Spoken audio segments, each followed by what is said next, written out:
Pemberantasan korupsi kan komitmen besarnya Presiden. Salah satu perang besar yang dicanangkan Presiden kan pemberantasan korupsi.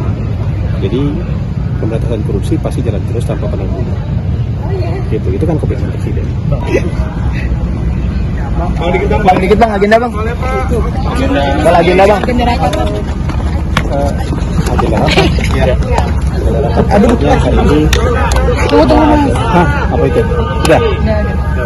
Agenda rapat hari ini katanya membahas tentang Koperasi Desa Merah Putih. Tapi detailnya belum. Siapa aja mas? Menteri yang datang. Nanti kalian tahu kan, banyak yang lewat di sini kan. Yang mau dibahas apa? Belum tahu. Nanti saya akan berundang nanti aja. Tadi ada Bulog, pertanian juga akan datang juga nggak? Mungkin ya. Itu soal apa ya? Soal distribusi apa ya? Saya belum hasil tahu. tani gitu ke Kopdes gitu ya? Saya belum bisa bilang sekarang. Kalau nanti habis rapat terbatas mungkin kita bisa cerita. Bang, kalau yang pick up Kopdes itu juga akan dibahas juga bang. Tiap Kopdes Yang mobil pick up itu loh bang. Oh, saya belum tahu. Kita lihat nanti ya. Gitu. Sedikit boleh berkomentar tentang penegakan hukum yang dilakukan sekarang ini, pemberantasan korupsi, melibatkan kepolisian dan sahabat dari hasil pandangan seperti itu. Pemberantasan korupsi kan komitmen besarnya Presiden. Salah satu perang besar yang dicanangkan Presiden kan pemberantasan korupsi. Jadi pemberantasan korupsi pasti jalan terus tanpa pandang bulu. Gitu, itu kan komitmen Presiden. Bang, terkait dengan proses seleksi atau proses KPH dari lakukan ini, katanya bagaimana di proses bang? Saya belum tahu itu. Nanti, Sudah diterima Pak oleh Pak Presiden. nanti coba tanya Pak Mensesnek ya, kalau itu ya. Bukan di ini saya. Ya. Bang, soal Kepres 66 tahun 2025 juga kan menjadi sorotan tuh bang, yang kayak dijaga rumah jam khusus kemarin tuh. Itu awal mula Kepres itu dibuat seperti apa sih bang? Barangkali tahu bang. Waktu itu Presiden mengeluarkan surat itu untuk menjamin kelancaran tugas penegak hukum di lapangan supaya tidak ada gangguan. Jadi untuk penegakan hukum di lapangan ya didampingi oleh TNI Polri. Jadi dua waktu itu ya, ada didampinginya oleh TNI Polri. Jadi itu untuk untuk melancarkan dan menjaga penegakan hukum di lapangan supaya tidak ada gangguan. Kira-kira itu. Tapi Udah dulu ya, syukur rapat dulu ya. Nanti habis rapat kita gitu ya. Ya, makasih ya. Tadi sebagai Jampisus baru dan mengkonfirmasi Mas apakah Ini langsung Pak Prabowo sudah menerima usulan tersebut, Mas Pras? baik, secara resmi dapat kami laporkan bahwa sekarang tanggal berapa ini? 15 ya, sekarang tanggal 15. Jadi per kemarin hari Selasa tanggal 14 Jaksa Agung telah secara resmi mengirimkan surat kepada Bapak Presiden untuk mengajukan usulan nama pengganti pejabat Jaksa Agung Muda Tindak Pidana Khusus yang beberapa waktu yang lalu mengajukan pengunduran diri. Aku tanya hafal suaranya nih. Dari rapat hari ini dulu Mas tadi laporan apa saja yang di akhirnya disepakati Gimana nggak dengar? soal rapat hari ini dulu, jadi hal-hal apa saja disampaikan dari Mensesnek ke Komisi 13 dan apa yang disepakati akhirnya. Baik, terima kasih teman-teman. Jadi hari ini kami memenuhi undangan dari Komisi 13, undangan rapat kerja dalam rangka laporan pertanggungjawaban keuangan pemerintah tahun anggaran 2025. Jadi sebagaimana biasa, memang prosesnya seperti itu setiap tahunnya. Yang intinya kami melaporkan seluruh penggunaan anggaran di Kementerian Sekretariat Negara yang sekarang membawai kurang lebih 17 satker, dan alhamdulillah tahun 2025 kami mendapatkan penilaian dari BPK wajar tanpa pengecualian, dan itu sudah berjalan selama 12 tahun berturut-turut, sehingga tadi kami juga dalam forum raker tersebut menyampaikan apresiasi, terima kasih dan penghormatan yang setinggi-tingginya juga kepada para menteri sekretaris negara yang sebelum periode kami yang menjaga tata kelola pengelolaan keuangan kita selalu mendapatkan wajar tanpa pengecualian selama 12 tahun berturut-turut. Kemudian juga kami melaporkan beberapa hal di luar laporan keuangan yang tentunya itu masih berkaitan dengan tanggung jawab tugas yang diemban di bawah Kementerian Sekretariat Negara. Salah satunya adalah mengenai pengelolaan aset negara, yaitu yang berada di bawah Badan Layanan Umum, PPK GBK dan PPK Kemayoran, yang sebagaimana saudara-saudara juga pasti mengikuti bulan yang lalu tanggal 18 Juni salah satunya adalah proses pemindahan pengelolaan kompleks Blok 15 Hotel Sultan, yang itu salah satu bagian dari kawasan pengelolaan GBK yang kami bertanggung jawab dan melaporkan kepada Komisi 13 beserta dengan rencana-rencana ke depan untuk kita. Semangatnya adalah mengoptimalkan pengelolaan aset yang dimiliki oleh negara sehingga pemasukan atau pendapatan kepada negara itu jauh lebih optimal lagi. Mas, eksekusi Hotel Sultannya udah selesai belum sih, Mas? Sekarang sedang proses untuk pengosongan, karena memang kita menyepakati kurang lebih butuh waktu sekitar 1 bulan untuk pengosongan aset-asetnya. Targetnya diserahkan ke Danantara kapan, Mas? Kita sedang dalam proses, ya, sudah beberapa kali rapat dengan teman-teman Danantara, dalam hal ini Injurni ya, untuk kemudian ke depan supaya pengelolaan hotelnya bisa lebih optimal, sebagaimana yang tahun lalu juga JCC itu sudah habis kontraknya, kemudian tidak kita perpanjang dan kita kelola sendiri, dan ternyata itu secara signifikan menambah PNBP kita. Kalau ini Kemayoran, Mas, asetnya apa sih, Mas, yang mau diambil negara? Bukan kok asetnya apa yang mau diambil negara, tidak ya. Jadi prosesnya adalah seluruh kawasan baik Kemayoran maupun GBK itu semenjak kami diberi amanah kurang lebih sekitar 1,5 tahun yang lalu, memang kami melakukan review terhadap seluruh kontraknya, karena memang jenisnya bermacam-macam. Jadi seperti biar lebih mudah ya, seperti kompleks GBK itu setidaknya terbagi menjadi 3 zona, yaitu peruntukan untuk pemerintahan, kantor-kantor pemerintahan termasuk gedung DPR MPR ini. Kemudian ada zona untuk olahraga, kegiatan-kegiatan olahraga, dan ada zona yang untuk komersil. Jadi masing-masing kondisinya berbeda-beda, sehingga itu kita review, kita melakukan audit dan mempelajari satu persatu per per kontrak. Ada yang sudah diberikan hak kelola tapi tidak ada kegiatan sama sekali, jenis yang seperti itu. Ada yang diberi hak kelola tapi kita merasa cukup kecil ini bagi hasil yang didapat oleh negara. Nah, itu yang sedang kami lakukan baik di kompleks GBK maupun kompleks Kemayoran.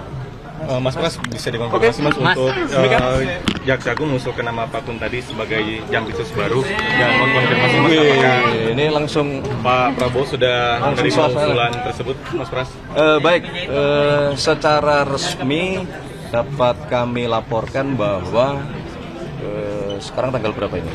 15 ya, sekarang tanggal 15. Jadi per kemarin hari Selasa tanggal 14 Jaksa Agung telah secara resmi mengirimkan surat kepada Bapak Presiden untuk mengajukan usulan nama pengganti pejabat Jaksa Agung Muda Tindak Pidana Khusus yang beberapa waktu yang lalu mengajukan pengunduran diri, dan kami mohon waktu untuk memprosesnya karena memang ada mekanisme istilahnya adalah TPA ya. Jadi nanti ada tim penilai akhir yang memang selama ini mekanismenya demikian. Ini karena suratnya baru masuk kemarin, kami mohon waktu, mungkin hari ini akan segera kita tindak lanjuti apa yang diusulkan oleh Jaksa Agung. Dan betul namanya Pak Kun tadi, betul. Dan betul namanya Pak Kun tadi, Pak. Kepala Badan Pemulihan Aset, itu betul? Hah? Betul namanya Pak Kuntadi yang diusulkan Jaksa Agung? Ya kalau berdasarkan suratnya ya. Selain Pak Kuntadi ada kayak wakil Jaksa Agung juga diusulkan juga ya Pak? Ada, tapi mohon maaf kami tidak hafal satu persatu baik nama maupun jabatannya. Tapi nanti pada waktunya kalau hasilnya sudah diputuskan pasti akan kami sampaikan kepada teman-teman media dan kepada masyarakat. Berarti kepresnya kapan Mas? Kepresnya? Ya nunggu tadi proses tadi. Ya, insya Allah nanti mungkin ini termasuk salah satu yang kita butuh percepatan dibanding dengan proses-proses yang lainnya kan gitu. Pekan ini bisa Mas? Hah? Pekan ini kepresnya bisa ditandatangani? Insya Allah. Mas mau main cepat selesai Mas. Dalam pemanggilan untuk pembahasan ekonomi apa, Pak Lut dan yang lainnya? Bukan dipanggil ya, jadi kan memang secara rutin Bapak Presiden mendapatkan laporan dari berbagai pihak yang secara rutin, salah satunya adalah dari Dewan Ekonomi Nasional. Jadi memang secara rutin beliau Pak Lut sering minta waktu untuk menyampaikan hasil kajian-kajian dari Dewan Ekonomi Nasional, dan menurut saya kemarin sangat produktif, hampir kurang lebih 3 jam Dewan Ekonomi Nasional memberikan paparan mengenai kondisi ekonomi kita yang sehari sebelumnya, sebagaimana yang saudara-saudara juga monitor, Bapak Presiden memimpin ratas khusus ekonomi yang dihadiri cukup banyak oleh menteri-menteri yang berkenaan dengan masalah ekonomi, karena tentu dengan dinamika di Timur Tengah yang kembali menghangat, itu kita perlu mengantisipasi beberapa hal, terutama untuk satu, menjaga masalah fiskal kita, manakala menghangatnya dinamika itu misalnya akan berpengaruh kembali terhadap harga minyak. Meskipun dapat kami sampaikan bahwa tidak perlu ada yang dikhawatirkan, sekali lagi berkenaan dengan suplai minyak kita aman, meskipun dinamika di Timur Tengah maupun di Selat Hormuz itu kembali menghangat. Termasuk efek dari nilai tukar kita yang kembali di level 18.000, terakhir 18.200-an, apakah itu juga ikut jadi atensi dari Presiden, dikhawatirkan akan berpengaruh ke hal-hal lainnya juga gitu Mas? Ya tentu, itu kan menjadi salah satu bagian ya ketika kita bicara ekonomi ini kan mulai dari makro sampai ke mikronya. Jadi kalau saudara perhatikan banyak menteri-menteri teknis yang itu pada tataran mikro, bagaimana Bapak Presiden selain menerima atau meminta update dari seluruh program-program yang sedang dijalankan, tetapi juga beliau kemarin memberi penekanan untuk mempercepat. Salah satu antisipasinya adalah menjaga makro, macam-macam teknisnya, menjaga mikronya juga macam-macam. Salah satunya adalah ekonomi real harus didorong, yang itu menjadi program pemerintah, misalnya mengenai pembangunan kampung nelayan itu diminta untuk dipercepat, karena itu bagian juga dari menjaga ekonomi kita terus bergerak kan. Termasuk soal kasusnya Budi Susi katanya menaikkan biaya haji 2027. Belum mengenai biaya haji belum, karena kan baru proses awal ya yang dipimpin oleh Menteri Haji untuk sesegera menghitung berapa sesungguhnya biaya haji untuk tahun 2027. Namun kan tentu evaluasi pelaksanaan haji tahun 2026 tidak hanya berkaitan dengan besaran nilai biaya haji tahun 2027, karena juga itu berkaitan. Jadi manajemen pengelolaan haji akan menentukan juga nanti di ujung berapa besarnya nilai biaya haji bagi jemaah kita. Itu ada apa untuk menaikkan juga? Ada kenaikan juga infonya? Ya belum, ya masih dihitung, karena itu kan menjadi tidak bisa berdiri sendiri Mas. Jadi misalnya proses haji jemaah kita itu kan berada di secara total ya, itu kan 40 sampai 41 hari. Nah, kalau kemudian kita berhasil menurunkan masa tinggal selama di Arab Saudi, itu kan tentu akan berpengaruh terhadap ongkos hajinya gitu. Jadi kalau kemarin yang sudah muncul itu kan dalam kondisi atau asumsi tidak terjadi perubahan. Misalnya penambahan flight kita berharap itu akan menurunkan masa tinggal. Nah, kalau masa tinggalnya berkurang, logikanya kan biaya hajinya mungkin bisa dihitung untuk bisa dikurangi atau diturunkan. Kira-kira begitu. Mas, ada pandangan untuk kasus Febri ini lebih dialihkan saja kepada KPK untuk menjaga independensi jaksa, karena dikhawatirkan kalau jaksa yang megang, sementara yang jadi berkasus itu mantan pejabat jaksa, akan berpengaruh kepada independensi jaksa mengusut kasus, Mas.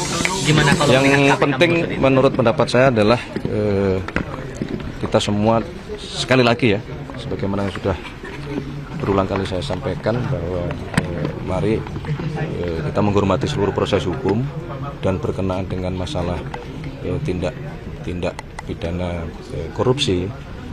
Berulang kali juga Bapak Presiden selaku kepala negara maupun kepala pemerintahan mengingatkan kepada kita semua, terutama jajaran pemerintahan, untuk memperbaiki diri, ya, menghilangkan praktek-praktek yang tadi kami sebutkan. Mungkin semangatnya adalah itu. Mas, kemarin Pak Prabowo kan bilang TNI dan Polri butuh bukti yang baik supaya melakukan itu sinyal ada kenaikan dari TNI dan Polri, Mas. Sesungguhnya kita ingin semuanya membaik ya, tidak hanya TNI maupun Polri kan. Tujuannya untuk apa? Tujuannya apa perlunya gitu untuk dinaikkan lagi gaji TNI dan Polri? Enggak kan, untuk menjalankan tugasnya ya, tentu saja kita itu kan bagian dari bentuk apresiasi. Makanya kalau saudara perhatikan kan yang pertama dilakukan oleh Bapak Presiden kan para hakim dulu. Itulah oleh karena semua kan menyesuaikan dengan kemampuan fiskal kita kan begitu. Nah, makanya kita harus mendorong ekonomi. Yang disebut dengan mendorong ekonomi adalah berusaha keras. Ekonomi ini harus kita yang menguasai. Keuntungan sebanyak-banyaknya harus negara yang mendapatkan manfaatnya. Maka kita bentuk danantara, kemudian maka kita keluarkan aturan mengenai ekspor satu pintu. Itu adalah upaya untuk mengurangi apa yang selama ini praktek-praktek under invoicing, under reporting, tidak melaporkan sesuai dengan volume yang seharusnya, tidak melaporkan sesuai harga yang tidak seharusnya. Ada juga istilah transfer pricing, menjual ke perusahaannya sendiri di luar negeri. Nah, selisih-selisih inilah yang berpengaruh terhadap pemasukan kepada negara. Nah, itu jadi ini kebijakan-kebijakan yang memang terintegrasi ya. Artinya tidak berdiri sendiri, semua saling berkaitan. Mas, apa benar Pak Prabowo Oke, terima kasih ya. panggil Kapolri, Mas, Sabtu lalu malam, Mas?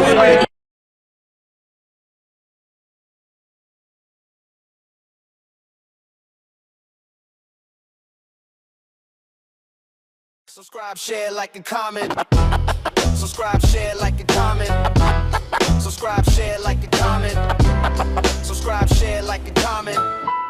Subscribe, share, like, and comment.